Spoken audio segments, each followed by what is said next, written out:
Hi, everyone. Thanks for tuning in. My name's Tony Vicari. I'm joined here on this important video with Aaron Stumpf, our 2022 SAR president, and Cam Villa, our affiliate chair on the board of directors.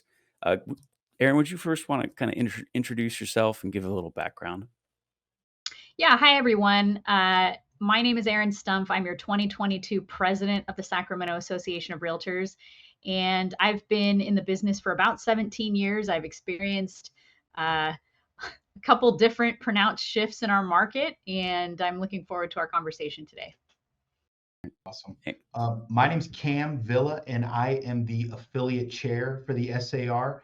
My job is to help affiliate members gain understanding of how the SAR works and really try to support fellow members and real estate agents. Cool. All right, so we're filming this video today because there's some interesting things going on with the economy, the market, rates, all kinds of stuff. Aaron, do you want to maybe give a little background on that and just kind of lead us into it? Yeah, I think it's important to, recognize that I think we all know that probably for most of 2022 that rates have been on kind of this upward trajectory. Like that's not news to any of us. But I think in the last week and really within just the last few days, there's been a pronounced uptick in rates that it's important to acknowledge and talk about because we need to know how it will affect our transactions and our clients. How we can all work together with realtors and loan officers and all the pieces of the transaction. I think it's important to understand, why these things are happening and where we take this information and go with it. Yeah. Just to point kind of what Aaron's saying, we're obviously in this inflationary period. Things what cost $100 last year now cost $115. So these goods, and you hear it, you're going to hear them talk about it in a lot of the economy talk, is this consumer price index, right? So the government surveys up to 90, I think it's over 90,000 products, right? Milk, A lot. butter, eggs, tons of products. And then they come back and they discuss what that increase is. So right now we're seeing this huge increase in everything across the board, right? And I think as a consumer, it used to be, hey, Whole Foods is super expensive. I'm going to go shop here, right? It has a cheaper price. But now that store doesn't exist, and we're seeing the price of everything increasing, which to me even means all the services that we're also requesting out there. Yeah, when they measure inflation, there are a lot of different components, right? So Cam acknowledged that they survey a bazillion different things, and that's across a bazillion different sectors, right? So it's food, it's fuel, it's transportation, it's consumable stuff, it's cars. I mean, throw everything into the mix, and yeah, it not only increased something like 8.6% year over year as announced on Friday. But in the last month, it increased 1%. And this is, flattening the data across all these sectors. So, in reaction to that, the financial markets reacted such that they knew that the Federal Reserve was meeting today. We're recording this on the 15th. And they knew that the Federal Reserve was going to meet today and probably raise the Fed funds rate, right, which is the rate that banks lend money to each other. And knowing that that was coming and that I think a lot of people thought that perhaps inflation now was under control. um, the Fed now was probably going to be looking at raising the rate to a higher level than what they may have looked at doing prior. And so the markets reacted to that Friday and through the weekend and on Monday. I think a lot of us were surprised to wake up to mortgage interest rates that were significantly higher than what they even were just last week. So, Cam, I don't know if you want to talk about that as a loan officer. I mean, something that all loan and real estate agents are having to deal with is the price or the interest rate that was offered a month ago is not that same interest rate, and that times even closed shorter. The rate that I offered on Thursday is not available today without a large cost, right? And a lot of factors for us, we don't start a loan transaction until there's an executed contract. So if the contract is executed on 6/15, typically I can't lock the interest rate on 6/14, right? Now, there are a lot of lenders that are offering products such as forward locks, right? Which means that you can forward lock on a to be determined property up to 90 days and beyond. Some lenders will allow you to go up to 1 year. Now, the trade-off of this is you're prepaying this interest rate, right? It's a gamble. So it's your cost. You can prepay this interest rate, and then you have this opportunity to shop the market up to 1 year. Um, I think that we have seen, and Aaron can back us up, but I believe that we've seen a shift even in the sellers buyers market over the last 2 weeks. Like we're starting to see houses that shouldn't be sitting and buyers making offers under. I've had two people this week make offers under list price, and I haven't seen that in almost 6 months.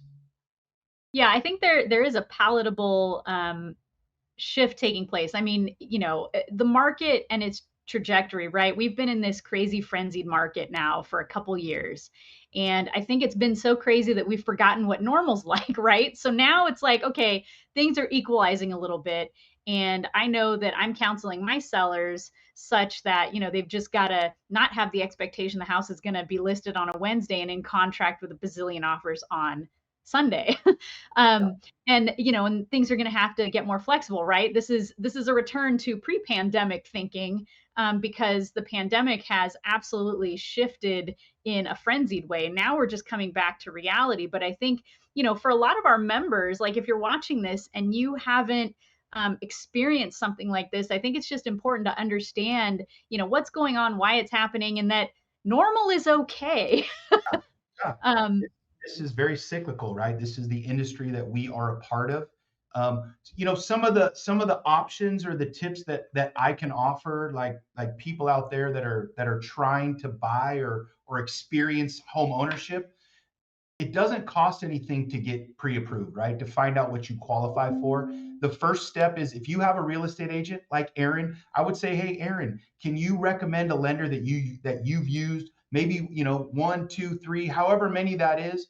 And then I can kind of understand how the pre-approval and the purchasing opportunities work. And if there is an out-of-pocket cost, it might be a $25 credit report. A lender might charge you that, but the pre-approval process is free. And the number one thing that you can do right now is secure your place in the pre-approval process.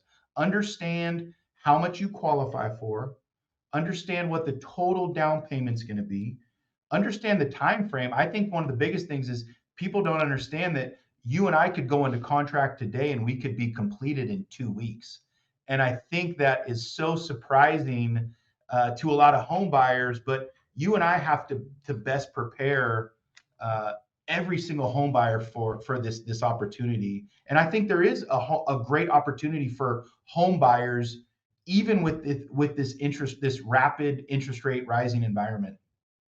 Yeah, absolutely. And I even noticed, Cam, I mean, I don't know if you noticed this today, but so the Federal Reserve, when it met earlier today and announced this um, 75 basis point increase, Hmm.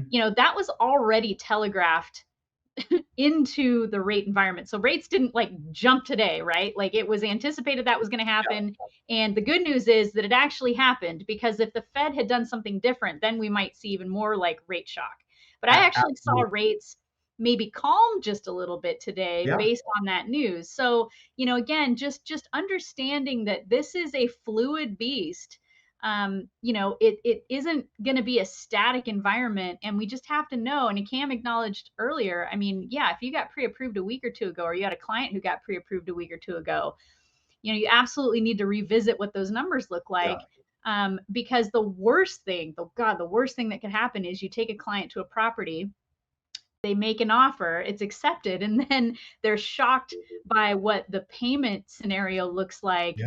and and they lose enthusiasm for the transaction. I mean, that would be like the absolute worst thing. So I think communication is super key.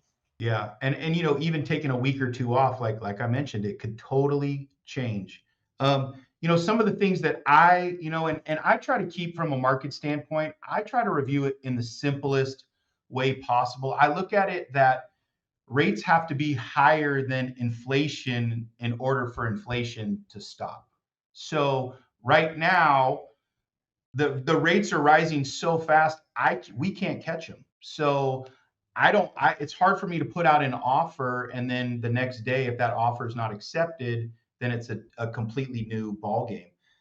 One of the factors today is the rise in the federal rate actually lowered the mortgage rates. So there was a rallying opportunity today, but I think it was a good day compared to yesterday and compared to Monday and compared to Friday. But I think that we're going to need consecutive days.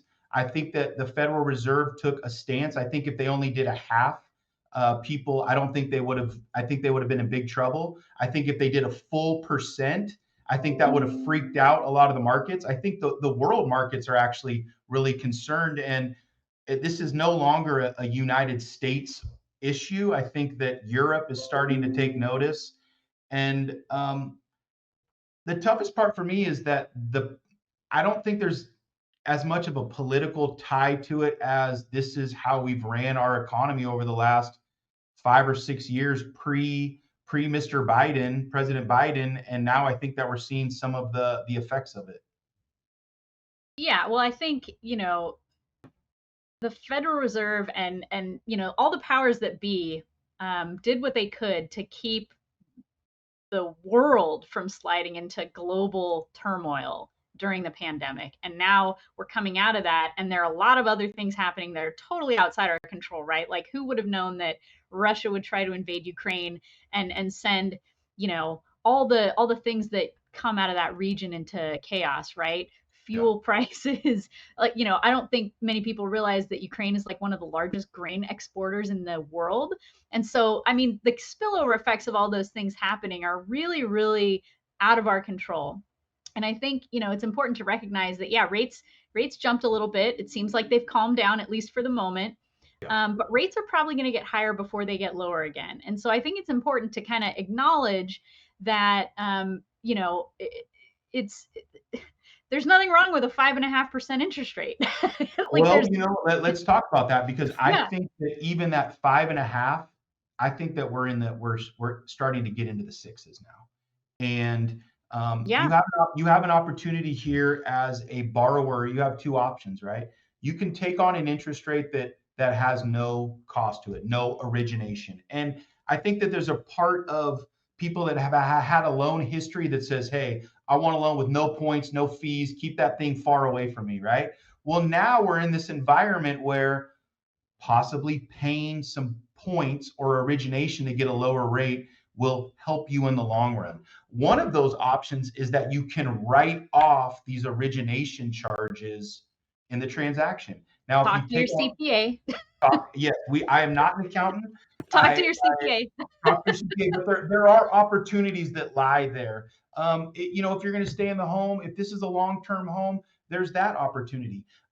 Something that's coming back into the mix is possibly these seller buy downs, right? So Absolutely. purchasing a home at or above purchase price, knowing that the appraisal is going to hit, and then getting a credit back and taking that credit, allowing you to buy down the interest rate. Not the money didn't come out of your pocket, the money came from the seller and that opportunity. So options like that can save you hundreds of dollars. And I think that real estate agents like yourself, I know you know this stuff, Aaron, but it is important to be armed with some negotiation opportunities from a lending standpoint too. Absolutely. And I think that if we look back 10 years, right, rates have gone up and down many times. There have been many times in the last decade where we've seen much higher rates than what we've been used to in the last, couple years in the pandemic. That's, Yeah. we've been in this like artificially low rate environment. and Mhm. now we're we're gonna settle somewhere, but it's gonna go up and then it's gonna settle somewhere.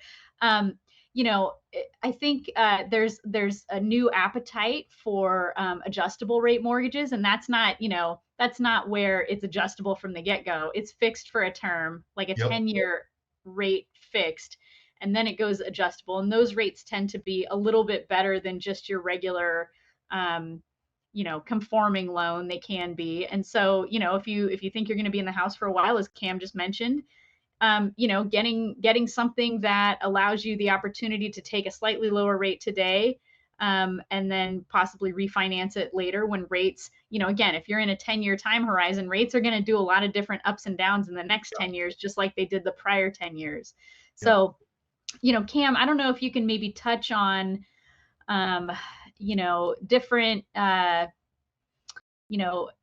rates and, the difference, I think, between like a jumbo loan and Yeah.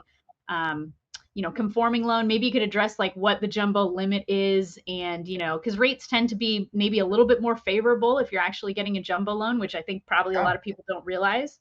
It's very true, right? So, let's talk about that, right? So, Sac County, El Dorado, Placer, Yolo, the high balance county loan limit is $675,050, right? So, any loan amount above that is considered a jumbo loan. There are some excellent jumbo lenders in our region, right? I would recommend a credit union.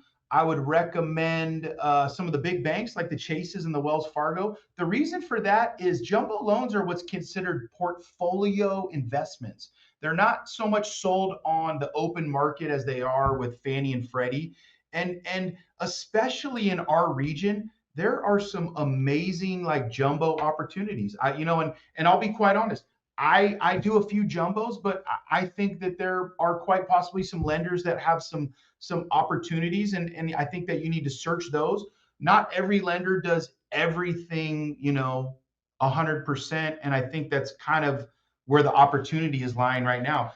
Jumbo rates, I think that you can I think they're most definitely still in the fives, the mid fives.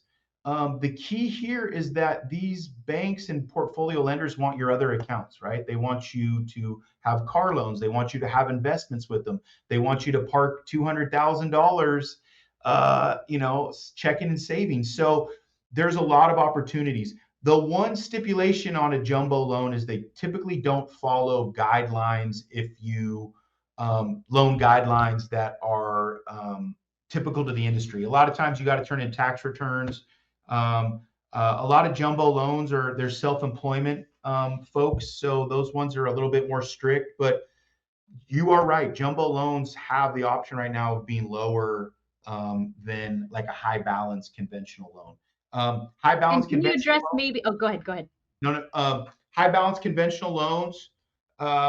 That option, you're kind of looking at the very high five area going into the sixes, and you're going to probably see some origination charges on a high balance loan. The funny part about a high balance loan is it goes from 647,200 to 675,50. So it's like a really small window. Other counties have larger gaps. Some of our agents might not know that each county holds a loan limit for conventional conforming, high balance, and FHA. And a lot of those loan limits are based on income levels and other factors in that region. Yeah. What are some other loan types that you want to talk? Yeah, I mean, FHA and VA tend to have slightly different rates than conventional too. So maybe if you can talk about, some of those differences. Yeah, and I think that, one of the things we're starting to hear chatter that FHA is wanting to lower their monthly mortgage insurance, right? So That'd be FHA, awesome. it's one of the oldest loans. It started in the 1930s, right? My first house was an FHA loan. I think it's an amazing opportunity. I think it gets passed over a lot. I think Sacramento region, it accounts for about 14 to like 15 or 17% of the loan types. So I do run across a lot of agents that don't typically deal with FHA and VA loans. Um, The rates are lower, but for an FHA loan, the mortgage insurance, the monthly is a higher payment, but a lot of lenders will qualify you at a very low credit score for these loan products, down to a 550.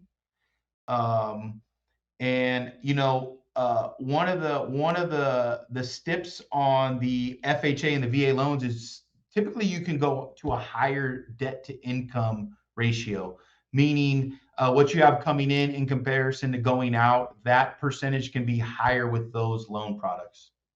Cool. So, entering into this environment, your buyer calls you last week, you pre-approved them. And, as a lender, like, what are you going to count? You're going to pick up the phone and call your client today. What are you Yep. going to counsel them to do? Yeah, absolutely. So probably one of the first things is I can recommend is what I like to call like a mortgage refresh. So if you're out in the market and you haven't found a home, usually what I'll say, I'll touch base and I'll say, hey, Aaron, it's been a week or so since we've talked a little bit, but I know you're still out in the market looking. Why don't the next time you find a house that kind of fits your profile, why don't you send me that information and I'll put together some quotes for you to review so you know right where we're at and you'll be ready to make that bid or that purchase. I think that's one, and let's just be honest with each other. We all spoke previously about how there shouldn't be fear in this conversation. Home ownership is such an amazing opportunity. I can't think of a better investment that you can make. I mean, imagine an investment that you get to walk out and turn around and look at every day. You know what I mean? Like Exactly. there's not too many of those opportunities. So when we're having these conversations, I'm being straightforward. I'm not in control of the interest rate, right? The best thing that I can do as a lender is offer different options. The one thing that I'm hearing when I'm getting people that are shopping or they're calling me is that the lender's only giving them one option. And I think that interest rate is a high interest rate. Okay, well, then, maybe give them that option with the origination fee. Because I can tell you right now that Rocket Mortgage is advertising their very, very best interest rate on the internet. And that interest rate costs between 2 to 3%. Okay.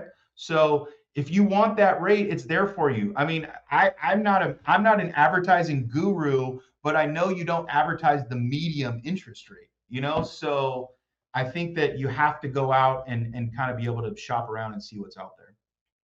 And Yeah. And go ahead. Aaron, I was going to say those are great tips from Cam. Aaron, how would you counsel your buyers who come to you in this market? Yeah, absolutely. Well, first, I'd highly encourage them to communicate early and often with their loan officer, right? Just like what Cam was talking about. Like, let's make sure that you're up to date on what that your scenario looks like. Because again, the last thing we want is to go out, find a house that you love, and then find out that the payment is unpalatable, or your expectations weren't in alignment with reality. So the communication thing is key. The other thing that I think is really important is when you're out shopping for a home.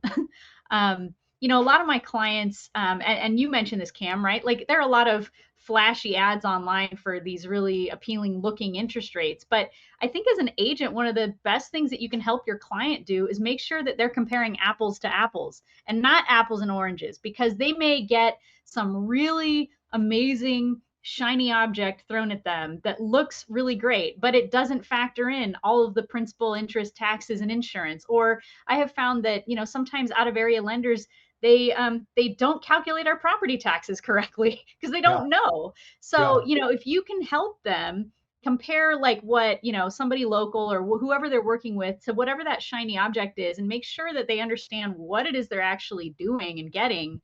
yeah, I think that's really powerful. And then, as far as other things that, as agents, we can help our buyers do is, now that the calculus has changed a little bit and there's a little bit more inventory, it's important to, be strategic when you make that offer and you think that, yeah, my rate's going to be X, but I'd really love it if it were X minus a quarter or yeah, whatever. Maybe it makes sense to write into the contract something like, a credit from the seller used specifically to buy down the rate. I mean, we see a lot of credits in lieu of repairs and things like that, and that's all fine and dandy. But you could potentially write into your offer whatever price, and then, again, in consultation with your loan officer, understand how much it is to buy your rate down and ask the seller to give you a credit in that amount. I think that will, help take the sting off some of the rate increases that we've seen lately. So as a buyer's agent, I mean, those are the types of conversations that we should probably be having with our clients, really trying to counsel them in terms of what it is that they really want. The other thing too, I mean, as the cost of money gets a little bit more expensive, I mean, a buyer who wanted a pool a few months ago maybe is priced out of a home with a pool. Okay. So, maybe talk about what's really important to the buyers and make sure that their expectations and what's going to be reality in terms of what they can afford, align with what they're looking for. So I think revisiting that's really key too. I love all those parts that you touched on. I think something that we talk about is if you're not in the market, then there's no market, So I think that I constantly go talk to people that aren't homeowners, and they're telling me how strategic they're going to be. But if you don't put your foot into the water, like I don't know what to tell you. I think that's part of our job, right? Is that we need to be the person that they can lean on, that they can ask 1,000 questions, and people are going to communicate in their own language, right?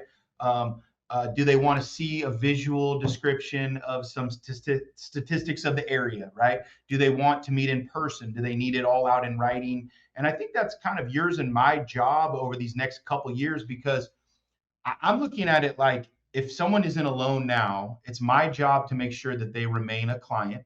It's my job to make sure that I stay in communication, that I keep them in the know, and we have all those tricks of the trade that we use to make sure that we're in contact, because that is probably the most important part of our business. And I know that if I keep in contact now, the second that opportunity to refinance is there, I'm going to reach out. Or the second that you look at saying, go, hey, I know you didn't want to sell then. Look at it now. Let's revisit this because that opportunity's there. That's where I think you and I are going to find the most traction over this next year or two. Yeah, absolutely. I mean, reach out. People want to talk to you. People want to connect and understand what's happening. So I think reaching out to, your past clients is a really good idea because, yeah, people have questions about what's going on. And, the thing is, like, no matter what the market's doing, people have to live somewhere and people move, right? People's needs change. They get new jobs, they have to relocate for work, people get married, people have kids, their needs change.